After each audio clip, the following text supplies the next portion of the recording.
बंगाल में हिंसा, भाजपा और आरएसएस की सोची समझी साजिश, तारिक अनवर। महागठबंधन की बैठक के बाद ही मुख्यमंत्री के चेहरा होगा साफ। 5 दिन में लगभग 100 करोड़ की योजना का किया गया उद्घाटन। मंगलवार को कटिहार के सांसद तारिक अनवर के आवासीय कार्यालय में एक प्रेस वार्ता का आयोजन किया गया। आज आप सब लोगों को कष्ट देने का उद्देश्य ये था कि पिछले 5 दिनों से हमारा दौरा चल रहा है कटिहार का, और अच्छी बात यह है कि इस बार कई योजनाओं का मैंने उद्घाटन किया है। मुझे लगता है कि 100 करोड़ से ज्यादा योजनाओं का उद्घाटन इन 3-4 दिनों में मेरे द्वारा हुआ है, जिसमें प्रधानमंत्री सड़क है, पुल है। ये दो चीजें जो बहुत दिनों से लोगों की मांगे चली आ रही थी, अलग अलग प्रखंडों में, कदवा, आजमनगर, कटिहार प्रखंड और समेली, ये 4 प्रखंड का मैं सिर्फ बता रहा हूँ अभी। ये 4 प्रखंडों में 100 करोड़ से ऊपर की लागत से कई योजनाओं का उद्घाटन करने का मुझे अवसर मिला है। तो मेरा शुरू से ये प्रयास रहा है कि विकास को आगे बढ़ाया जाए।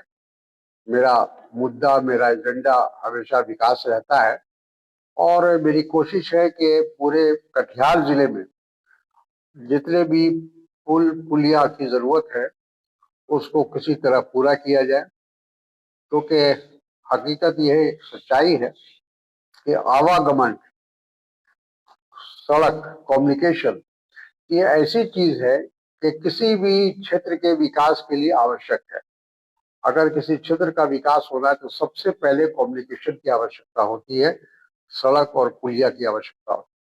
तो बाकी जो चीजें हैं वो धीरे धीरे खुद स्वयं आगे बढ़ती जाती है। तो मुझे खुशी है कि मेरे जो मेरा जो नया कार्यकाल 2024 जून से शुरू हुआ है, और आज लगभग 10 महीने हो गए, तो इस दौरान में ये सब काम करने का मुझे मौका मिला। जो भी केंद्र सरकार की योजनाएं हैं उसको जमीन पर उतारने के लिए हम लोगों ने प्रयास किया, और उसमें काफी हद तक सफलता मिली है। इस प्रेस वार्ता में सांसद तारिक अनवर ने जानकारी देते हुए बताया कि पिछले 5 दिनों में कटिहार के अलग अलग हिस्सों में लगभग 100 करोड़ की योजनाओं का शिलान्यास किया गया है, जिसमें प्रधानमंत्री सड़क के अलावा उच्च स्तरीय पुल शामिल है। उन्होंने कहा कि आगे भी कटिहार जिले के अलग अलग हिस्सों में जनसंपर्क अभियान के दौरान जो भी समस्याएं सामने आई हैं और जो ग्रामीणों की मांग है, समस्या का समाधान करते हुए ग्रामीणों की मांग को पूरा किया जाएगा। इसके अलावा सांसद तारिक अनवर ने बंगाल में वक्फ संशोधन बिल को लेकर हो रहे हिंसा को लेकर कहा कि ऐसा नहीं करना चाहिए, क्योंकि मामला अब कोर्ट में पहुंचा है। कोर्ट के फैसले का सभी को इंतजार करते हुए सम्मान करने की जरूरत है। कानून बन चुका है, इसमें कांग्रेस क्या स्टैंड क्या है? कांग्रेस का नहीं, कांग्रेस से सुप्रीम कोर्ट में गई है, क्योंकि कोई भी कानून बनने के बाद अगर उस पर कोई आपत्ति किसी को भी होगा, किसी भी व्यक्ति को होगा, तो वो सुप्रीम कोर्ट जा सकता है उस कानून के खिलाफ।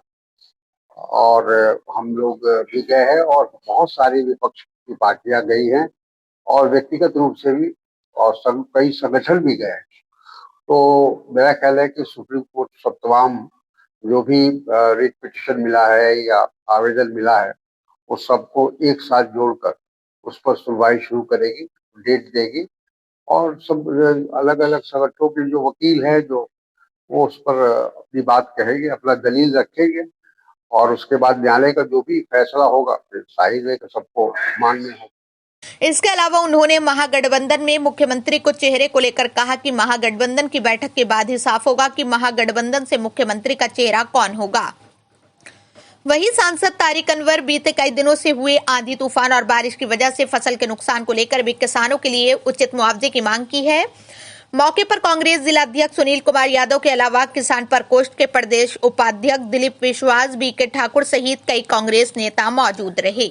और संगठन को भी मजबूत करने की का भी उसमें जो संगठन से संबंधित जो प्रस्ताव है उसमें रखा गया है कि कांग्रेस संगठन को जमीनी तौर पर उसको मजबूत किया जाए और ग्रास रूट पर उसको पहुंचाने की कोशिश की जाए।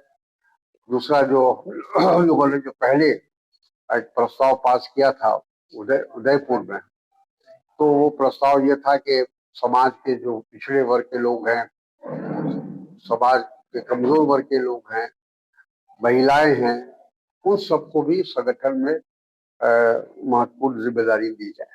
सर, तेजस्वी यादव के नाम पर सर पश्चिम बंगाल में हिंसा जारी है सर, बहुत लोग पलायन कर रहे हैं, क्या कहना? नहीं, देखिए, ये तो कराया जा रहा है जानबूझ के, भारतीय जनता पार्टी और आरएसएस के द्वारा। उनकी ये कोशिश है कि किसी तरह देश के अंदर तनावपूर्ण स्थिति बनी रहे और उसका लाभ उनको राजनीति में मिले। तो वो बंगाल में खासतौर पर इसलिए कर रहे हैं कि वहां उनकी दाल नहीं गल रही है, तो बंगाल को कैसे धार्मिक उन्माद वहां पैदा किया जाए, उसके लिए ये सब किया जा रहा है।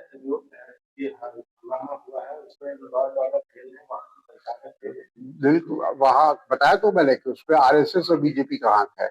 वो चाहते हैं कि लॉ एंड ऑर्डर फेल कर जाए, वहां दंगा हो, फसाद हो, लोगों की जाने जाए। तो ये तो भारतीय जनता पार्टी का और आरएसएस का एक योजना है, उनका एजेंडा यही है, पूरे देश के अंदर माहौल को बिगाड़ा जाए।